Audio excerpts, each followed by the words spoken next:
ഏറ്റവും പ്രശസ്തമായതും അതേപോലെ ഭഗവത്ഗീതയിൽ നിന്നും എടുത്ത ഒരു ഭാഗമാണ് ഓപ്പൻഹൈമറിന്റെ ഈ വാക്കുകൾ. ഈ ഒരു വാക്കുകൾക്ക് ഒരു ജനതയുടെ മുഴുവൻ അടങ്ങാത്ത വേദനയുടെയും ദുഃഖത്തിന്റെയും ആഴമുണ്ട്. അതെ, ആദ്യത്തെ ആണവ സ്ഫോടനം എന്ന് വിശേഷിപ്പിക്കാവുന്ന ട്രിനിറ്റി ടെസ്റ്റിനെ പറ്റിയുള്ള ഓപ്പൻഹൈമറിന്റെ വീക്ഷണമാണ് ഈ വാക്കുകൾ. ലോകത്തെ മുഴുവൻ നശിപ്പിക്കാൻ ശേഷിയുള്ള ആ ഒരു ശക്തിയെക്കുറിച്ചുള്ള അദ്ദേഹത്തിന്റെ പേടിപ്പെടുത്തുന്ന തിരിച്ചറിവാണ് ഈ ഒരു വാക്കുകളിൽ വ്യക്തമാകുന്നത്. Yes, I become death, the destroyer of world.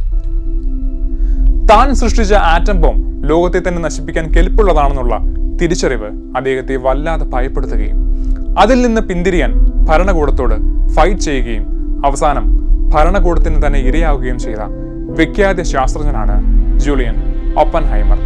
Manhattan പ്രൊജക്ടിന് നേതൃത്വം നൽകിയ ഭൗതിക ശാസ്ത്രജ്ഞനായിരുന്നു അദ്ദേഹം. ഈ വമ്പൻ രഹസ്യ പദ്ധതിക്ക് നേതൃത്വം നൽകിയ ലോസ് അലാമോസ് ലബോറട്ടറിയുടെ ഡയറക്ടർ കൂടിയായിരുന്നു അദ്ദേഹം. സെക്കൻഡ് വേൾഡ് വാറിന് സമയത്ത് ലോകത്തിലെ ആദ്യത്തെ ന്യൂക്ലിയർ വെപ്പൺ വികസിപ്പിച്ച US ഗവൺമെന്റിന്റെ സീക്രട്ട് റിസർച്ച് എഞ്ചിനീയറിംഗ് പ്രൊജക്ടിന്റെ കോഡ് നെയിമാണ് മാൻഹട്ടൻ പ്രൊജക്ട്. രണ്ടാം ലോക മഹായുദ്ധ സമയത്ത് ജർമ്മനി അണ്വായുധ പരീക്ഷണങ്ങളുമായി മുന്നോട്ട് പോകുന്നുണ്ടെന്നും അവർ വൈകാതെ ആണവായുധം വികസിപ്പിക്കുമെന്നും എങ്കിൽ അത് ലോകത്തെ അങ്ങേയറ്റം വിനാശകരമായ രീതിയിൽ ബാധിക്കുമെന്നും പലരും പറഞ്ഞു. 1930കളിൽ യൂറോപ്പിലെ ഫാസിസ്റ്റ് ഭരണകൂടങ്ങളിൽ നിന്ന് രക്ഷ തേടി ഒട്ടേറെ ശാസ്ത്രജ്ഞരും ഗവേഷകരും അമേരിക്കയിലേക്കും മറ്റും കുടിയേറിയിരുന്നു. ഇവരിൽ നിന്നുമാണ് ജർമ്മനിയുടെ ഈ നീക്കം പുറത്തായത്. അതോടെ അമേരിക്ക അടക്കമുള്ള എതിർചേരി രാജ്യങ്ങളുടെ ആശങ്ക വർദ്ധിച്ചു. പ്രമുഖരായ ഒട്ടേറെ ശാസ്ത്രജ്ഞർ തന്നെ അമേരിക്കൻ പ്രസിഡന്റായ ഫ്രാങ്ക്ലിൻ റൂസ്വെൽറ്റിനെ ഇതേപ്പറ്റി അറിയിച്ചെങ്കിലും പ്രതികരണമൊന്നും ഉണ്ടായില്ല. ഇതോടെ അവർ ആൽബർട്ട് ഐൻസ്റ്റീന്റെ സഹായം തേടി. അതിൽ അണുബോംബിന്റെ സാധ്യതകളും അത് വികസിപ്പിക്കുന്നതിനാവശ്യമായ മാർഗനിർദ്ദേശങ്ങളും അടങ്ങിയിരുന്നു. Einstein ഇടപെട്ടതോടെ Roosevelt ജാഗരൂകനായി. വൈകാതെ തന്നെ ഇതിന്റെ ഗവേഷണ പ്രവർത്തനങ്ങൾ തുടക്കമായി ഒരു ഉപദേശക സമിതി രൂപവൽക്കരിച്ചു.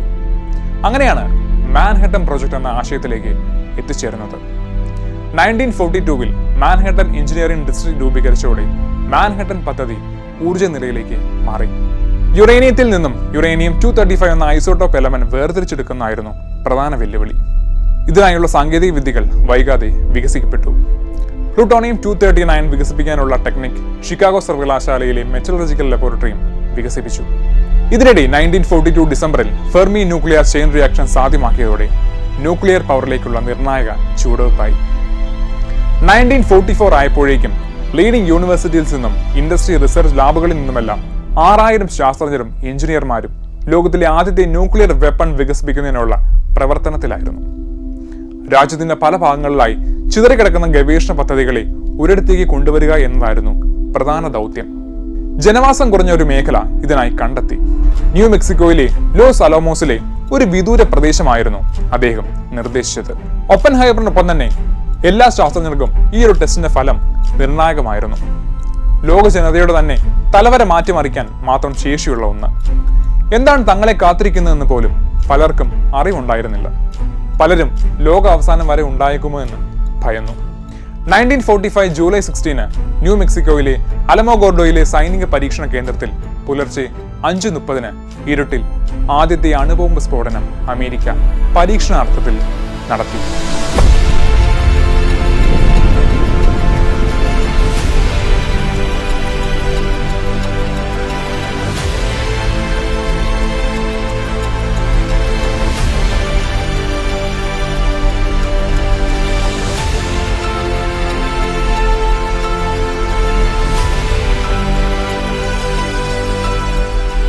ട്രിനിറ്റി ടെസ്റ്റ് എന്നായിരുന്നു ഈ പരീക്ഷണത്തിന്റെ പേര്.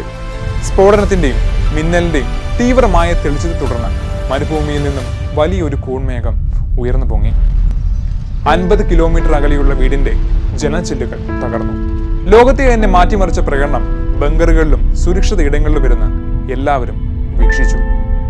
പരീക്ഷണത്തിന് പിന്നിൽ പ്രവർത്തിച്ചവരെ പോലും അമ്പരിപ്പിച്ച ഒരു ഫലമായിരുന്നു അവിടെ കണ്ടത്. ഓപ്പൻഹൈമറിലെ അണ്ടറിലുള്ള ശാസ്ത്രജ്ഞരും 2 തരം ബോംബുകളാണ് ഡെവലപ്പ് ചെയ്തത്. യുറേനിയം ഉപയോഗിച്ചുള്ള ലിറ്റിൽ ബോയും പ്ലൂട്ടോണിയം ഉപയോഗിച്ചുള്ള ഫാറ്റ് മൈനുമായിരുന്നു അവ. ഇവ രണ്ടുമാണ് പിന്നീട് ജാപ്പനീസ് നഗരങ്ങളായ ഹിരോഷിമയിലും നാഗസാക്കിയിലുമായി വീണത്. 1945 ഓഗസ്റ്റ് 6 ഹിരോഷിമ നഗരത്തിലേക്ക് ലിറ്റിൽ ബോയും US യുദ്ധവിമാനം വർഷിച്ചു. 3 ദിവസത്തിന് ശേഷം നാഗസാക്കിയിലും ബോംബ് വീണതോടെ ന്യൂക്ലിയർ അറ്റാക്ക് പൂർണ്ണമായി. രണ്ടിടത്തുമായി 1,00,000-ലധികം ആളുകൾ കൊല്ലപ്പെട്ടു. ജപ്പാൻ സറണ്ടർ ആയതോടെ സെക്കൻഡ് വേൾഡ് വാറിന് അവിടെ അവസാനം വന്നു. വാറിന്റെ അവസാനത്തെ തുടർന്ന് മാൻഹട്ടൻ പ്രൊജക്ടിന് കീഴിൽ വികസിപ്പിച്ചെടുത്ത ടെക്നോളജീസും മറ്റു മേഖലകളിൽ ഉപയോഗിക്കുന്നതിന് രൂപകൽപ്പന ചെയ്ത ഗവേഷണ ശ്രമങ്ങൾക്ക് മേൽനോട്ടം വഹിക്കാൻ United States atomic energy commission രൂപീകരിച്ചു. സാഹിത്യവും തത്വചിന്തയും ഇഷ്ടപ്പെട്ട ശാസ്ത്രജ്ഞനായിരുന്നു ഒപ്പൻഹൈമർ. 17-ാം നൂറ്റാണ്ടിലെ കവിയായ ജോൺ ഡൺ ആയിരുന്നു ഒപ്പൻഹൈമറുടെ ഇഷ്ട എഴുത്തുകാരൻ. അദ്ദേഹത്തിന്റെ ഇഷ്ട ബുക്ക് ഭഗവത്ഗീതയും. ലോസ് അലോമോസിലെ സയൻസ് മ്യൂസിയത്തിൽ ഒപ്പൻഹൈമറുടെ കയ്യൊപ്പോടുകൂടി ഈ ഗ്രന്ഥം ഇന്നും സൂക്ഷിച്ചിട്ടുണ്ട്. യുദ്ധാനന്തര കാലഘട്ടത്തിൽ ഒപ്പൻഹൈമർ ഇൻസ്റ്റിറ്റ്യൂട്ട് ഫോർ അഡ്വാൻസ് സ്റ്റഡിയുടെ ഡയറക്ടറായും US ആറ്റോമിക് എനർജി കമ്മീഷന്റെ ജനറൽ അഡ്വൈസറി കമ്മിറ്റിയുടെ ചെയർമാനുമായി ഒപ്പൻഹൈമർ തിരഞ്ഞെടുക്കപ്പെട്ടു. ഒപ്പൻഹൈമർ ഭയന്നത് വരാനിരിക്കുന്ന ആണവ യുദ്ധങ്ങളെ ഓർത്തായിരുന്നു. അതിനാൽ ഭരണകൂടത്തോട് നിരന്തരം കലഹിക്കേണ്ടി വന്നു. US ആറ്റോമിക് എനർജി കമ്മീഷനുമായി ചേർന്ന് ആണവായുധങ്ങളുടെ ഉപയോഗത്തിനെതിരെ പ്രവർത്തിക്കാൻ അദ്ദേഹം തീരുമാനിച്ചു.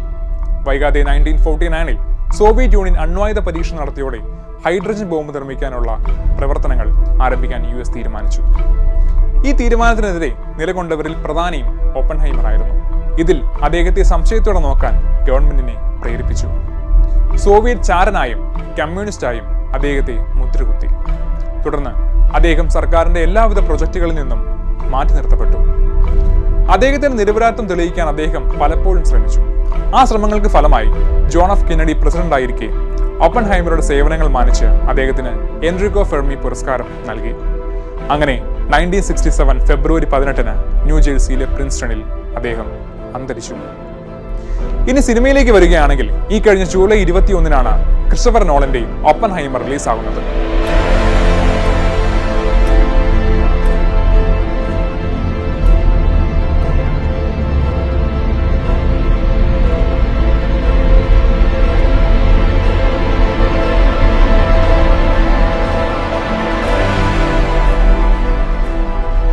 ഒരു പക്കാ നോളൻ സിനിമയല്ല ഒപ്പൻഹൈമർ. നോൺ ലീനിയറായി കഥ പറയുന്ന ചിത്രത്തെ 4 ഘട്ടങ്ങളെയാണ് ഡിവൈഡ് ചെയ്തിരിക്കുന്നത്. നോളന്റെ മറ്റ് സിനിമകളുമായി താരതമ്യം ചെയ്യുമ്പോൾ സംഭാഷണങ്ങൾ ഏറെയുള്ള ചിത്രമാണ് ഒപ്പൻഹൈമർ. ഒപ്പൻഹൈമറായി കിലിയൻ മർഫി മികച്ച പ്രകടനമാണ് കാഴ്ചവെച്ചിരിക്കുന്നത്. കൂടാതെ ആറ്റോമിക് എനർജി കമ്മീഷൻ ചെയർമാനായി എത്തുന്ന റോബർട്ട് ഡൗണി ജൂനിയറിന്റെ പ്രകടനവും എടുത്തു പറയേണ്ട ഒന്നാണ്. ഞാൻ മുകളിൽ പറഞ്ഞ കാര്യങ്ങൾ തന്നെയാണ് ഈ സിനിമയിലും പറഞ്ഞു വെക്കുന്നത്. എന്തായാലും ശരിക്കും അനുഭവിച്ചറിയേണ്ട ഒരു മാജിക് തന്നെയാണ് ഈ ഒരു cinema. So just go and experience it.